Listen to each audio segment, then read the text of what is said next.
में तो हर गरीब, किसान, कमजोर, नौजवान, महिलाओं, बुजुर्गों और प्रदेश की हर समस्या में हमारा ध्यान रहता है। नाम बदलने से हालात नहीं बदलते, इच्छा शक्ति करके हालात बदले जा सकते हैं। सरकार की इच्छा शक्ति ही हालात बदलने की नहीं है। आज बताओ, इस मुल्कीपुर में 60-70% मकान कच्चे हैं या नहीं है? बताओ अपने आप हाथ उठा के मुल्कीपुर वाले। ये किसकी देन है? यहाँ किसकी सरकार है? 7 साल से कौन मुख्यमंत्री है? उनसे पहले कितने मुख्यमंत्री रहे? आप ये बताओ, जिन्होंने आजादी के 75 साल बाद भी आपके कच्चे मकान नहीं देखे, आपका भूखा पेट नहीं देखा, बेरोजगारी से आपको तड़पते नहीं देखा, रोटी के लिए मोहताज नहीं दिखा। सारे अधिकार हैं, सरकार में सारी शक्ति है।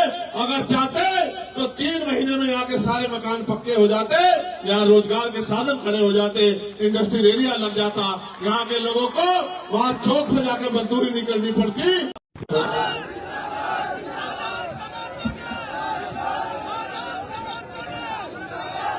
बहुत बहुत धन्यवाद सम्मानित प्रदेश अध्यक्ष जी। आज मिल्कीपुर विधानसभा में हमारे लोकप्रिय प्रत्याशी भाई सूरज चौधरी जी की इस चुनावी सभा में मुझे आने का मौका मिला। पार्टी टीम की तरफ से आज का मेरी ड्यूटी यहां लगाई गई थी प्रचार की। इसके लिए मैं भाई सूरज जी का, यहां की जिले मंडल की टीम का बहुत बहुत धन्यवाद करता हूं। मैं अपनी बात को शुरू करने से पहले सभी धर्मों में जन्मे सभी संतों, गुरुओं और महान पुरुषों को भी नमन करता हूं। ये मिल्कीपुर के चुनाव का इंतजार हमें बहुत दिन से था कि मिल्कीपुर में चुनाव होगा और हम उस चुनाव में भाई सूरज चौधरी जी को दमखम से लड़ाएंगे। हालांकि मैंने कम समय दिया, लेकिन हमारी पार्टी के सभी सम्मानित नेतागणों ने, हमारे जिले, विधानसभा मंडल, प्रदेश की टीम ने यहां लगातार मेहनत की है। इसलिए मुझे भरोसा है कि मिल्कीपुर का चुनाव आजाद समाज पार्टी बहुत बड़े अंतर से जीतेगी, ऐसा मेरा विश्वास है। क्योंकि भाई सूरज चौधरी लंबे समय से, विगत 15 सालों से इस मिल्कीपुर विधानसभा के लिए दिन रात मेहनत कर रहे हैं।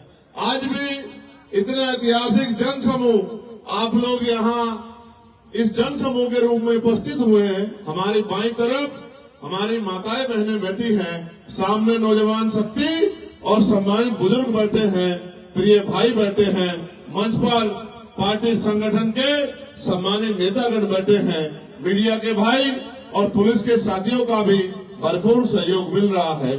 सम्मानित साथियों, अभी आपके बीच में एक घटना घटी कि एक हमारे सेना के जवान को अपनी पीड़ा रखनी पड़ी। हालांकि आप ये जानते हैं कि हम सभी की समस्याओं को उठाने का काम करते हैं। ये मुझसे पटना में मिले थे, मैंने इनसे कहा था कि जब सेशन चलेगा मैं आपकी समस्या को सरकार के सामने जोर शोर से उठाऊंगा।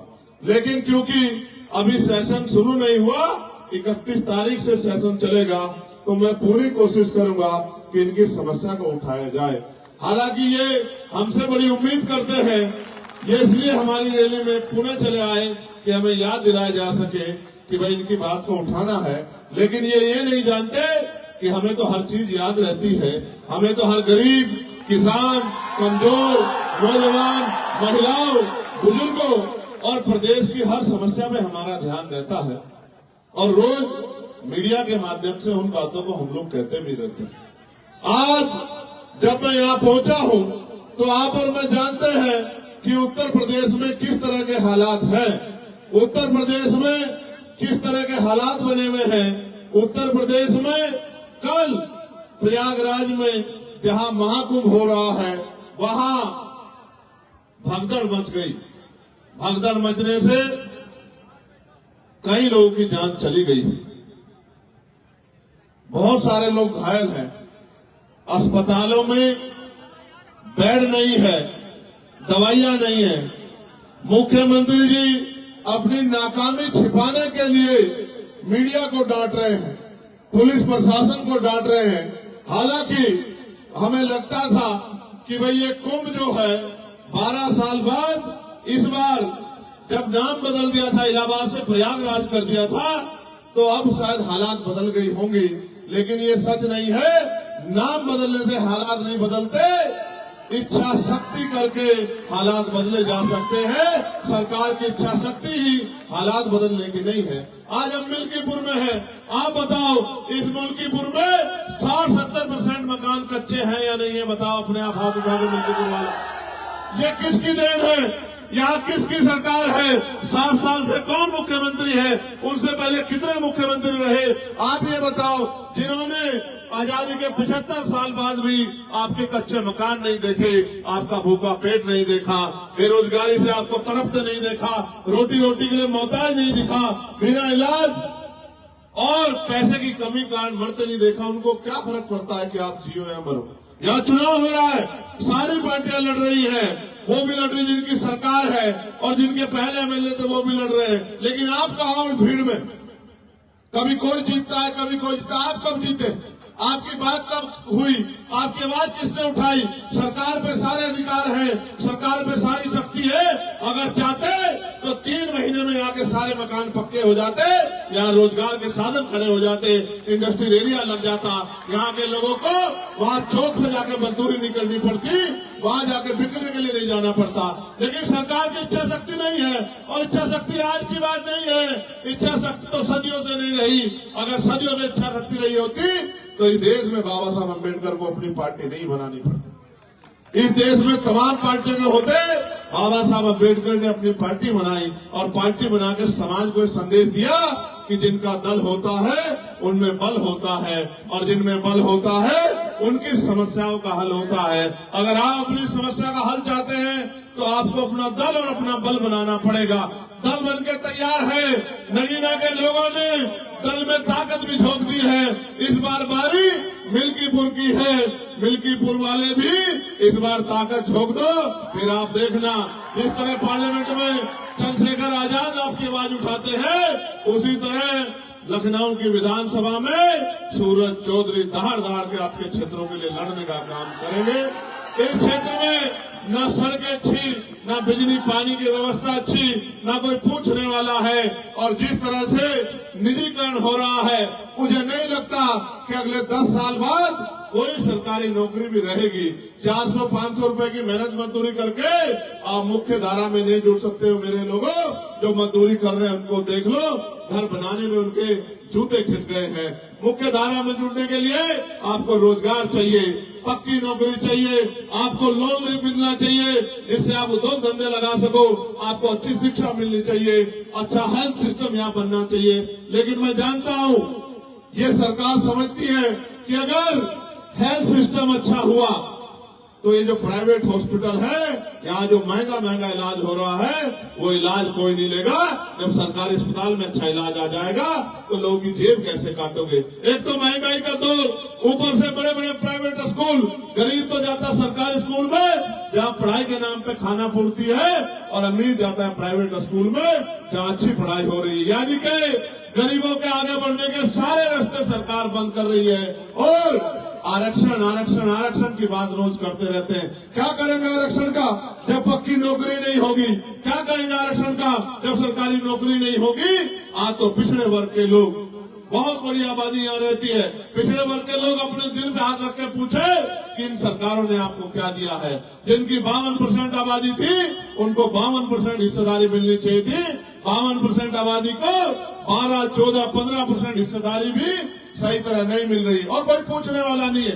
पहले पुलिस की भर्ती आती थी, टीचर की भर्ती आती थी, पटवारी सेक्रेटरी की भर्ती आती थी, 4th क्लास की चपरासी की भर्ती आती थी। आज तो अगर कोई आता है तो बस हमारी आहें और हमारा दर्द जो हम एक दूसरे से सुनते हैं, कोई पूछने वाला नहीं है। मैं तो धन्यवाद दूंगा सूरज चौधरी का कि विगत कितने सालों से वो इस क्षेत्र की सेवा कर रहे हैं। हालांकि बड़ी बड़ी पार्टियों ने उनको नकार दिया, बड़े पैसे वाले साधन वाले लोगों ने उनकी अहमियत को नहीं समझा, लेकिन आजाद समाज पार्टी मेहनत करने वाले लोगों की कदर करती है, लड़ने वाले लोगों की कदर करती है। इसलिए हमने तय किया कि भाई सूरज चौधरी जी को हम लोग मौका देंगे और सूरज चौधरी जी यहाँ से जीत के अगर जाएंगे तो आपकी आंखों में आंसू नहीं आने देंगे, आपकी आवाज उठाने का काम करेंगे। मैं जो आपसे कह रहा था, जब मैंने इस बार तुम पे कुछ बात कही थी तो मेरी बात को इधर उधर किया गया, लेकिन आप तो महामंडलेश्वर बोल रहे हैं कि प्रशासन के निकम्मेपन की वजह से, सरकार के निकम्मेपन की वजह से ये घटनाएं हुई है। आज सरकार के पास उनका जवाब है। मैंने तो कहा था मन चंगा तो कटौती में गंगा, यानी कि जिसका मन साफ सुथरा है उसे कहीं जाने की जरूरत नहीं है। लेकिन आप बताओ, आप तो नारा देके बुला रहे थे कि आ जाओ आ जाओ, अमृत वर्षा हो रही है, लेकिन जब ये गरीब अमृत वर्षा में गए तो इनकी जान की रक्षा भी नहीं कर पाए। मैं मीडिया के माध्यम से कहना चाहता हूँ, ये हत्याएं हैं और इनकी हत्या का दोषी सरकार है, मुख्यमंत्री है। मुख्यमंत्री को जवाब देना चाहिए कि उनके कुप्रबंधन की वजह से इतने लोगों की जान गई। जो आए तो इस पाप धोने थे, पुण्य कमाने थे, लेकिन वो इस लायक भी नहीं कि अपने बच्चों में चले जाएं। किसी की बच्ची चली गई, किसी की मां चली गई, किसी का बेटा चला गया और सब लोग मिलके आज गरीबों की लाशों में हंस रहे हैं। इसलिए मैं आपसे कहना चाहता हूं, ये सरकार सबको दे सकती है, लेकिन आपको इज्जत की जिंदगी नहीं दे सकती है। ये सरकार वादे करती है, 2022 में कहा किसानों की आय दुगनी कर देंगे, फिर कहा सिलेंडर 500 का दे देंगे, फिर कहा इतनी नौकरी दे देंगे। अगर मैं याद गलत नहीं हूं तो अभी प्रयागराज में यूपीएससी के बाद कितने बच्चे आंदोलन कर रहे थे, 4 दिन तक एक नौकरी नहीं दी मुख्यमंत्री ने। और जो भर्तियां थी, 69,000 शिक्षक भर्ती का घोटाला, 20,000 पदों पर दलित पिछड़े वर्ग के बच्चों का अधिकार छीनने का काम इस सरकार ने किया। पटवारी की भर्ती में घोटाला, पुलिस की भर्ती में घोटाला, कोई पूछने वाला नहीं है। जिन गरीबों पर आज तक मकान नहीं पहुंचे उनकी हालत कैसी होगी, वो अपने बच्चों की सम्मान की रक्षा कैसे करते होंगे। जिनका रोजगार नहीं पहुंचा वो खाते क्या होंगे और वो अपने घर को चलाते कैसे होंगे। क्या गरीब हमेशा गरीब रहेगा? क्या गरीब हमेशा अपमानित होता रहेगा? क्या इन गरीबों के लिए जिनकी आवाज उठाने वाला कोई नहीं है? ये आवाज उठाने में कहीं ना कहीं चूक हमारी भी है, क्योंकि बाबा साहब अम्बेडकर तो अपने 4-4 बच्चों को कुर्बानी देके हमें वोट का अधिकार देके गए थे नहीं गए थे? ये वोट का अधिकार तो है कि राजा महाराजा बड़े बड़े कुर्ते वाले पैसे वाले आपकी गलियों में आ रहे होंगे नहीं आ रहे होंगे? आ रहे होंगे नहीं आ रहे होंगे? ये सोचो, अगर ये वोट का अधिकार नहीं होता, ये आपकी शक्लें नहीं देखते, आपकी बस्तियां नहीं देखते। हाल जाके देखो, निकासी नहीं है। हाल जाके देखो, गड्ढे बने हुए सड़कों में। अभी मेरी लोकसभा में देखा था नहीं देखा था, जब अधिकारियों को मैंने गारे में बुला के दिखाया कि देखो क्या हाल है। याद है नहीं याद है? आप सोचो, जब आप में मजबूत नेता होगा तो आपकी सुनवाई होगी। मैं यहाँ बहुजन समाज के लोगों से कहना चाहता हूँ, आपने सबको मौका दिया है, एक मौका सूरज चौधरी को भी दो। भाई सूरज के हाथों को मजबूत करो, 5 तारीख को केतली का बटन दबाओ, फिर आप देखना कि 100 एमएलए वाली पार्टियां पीछे रह जाएंगी और अकेले एमएलए वाली पार्टी आजाद समाज पार्टी पूरे प्रदेश में गूंजती नजर आएगी। हर आदमी की आवाज बनेगा हमारा भाई सूरज। मैं आपसे अपील करता हूं और आपके साथ साथ अपने नेताओं से अपील करता हूं कि अगले 5-6 दिन सोना मत, ये आपकी परीक्षा है, आपकी मेहनत की परीक्षा है। मैं आपसे कहना चाहता हूं, आपने बहुत लंबे समय सेवा की है, संघर्ष किया है, उस संघर्ष को आयाम पे पहुंचाने का अवसर आ गया है। दिन रात मेहनत करो और आपका मुकाबला उनसे है जो बहुत बड़े पैसे वाले हैं, धन्ना सेठ है, जिनकी बड़ी बड़ी लेगेसी है। मगर याद रखना, काशीराम साहब कहते थे, तमन्ना अगर सच्ची हो तो रास्ते 1000 होते हैं और तमन्ना अगर झूठी हो तो बहाने 1000 होते हैं। अगर आपकी तमन्ना सच्ची है, आपका लक्ष्य सच्चा है, आपने ठान लिया है, तो कोई आपको नहीं रोक सकता।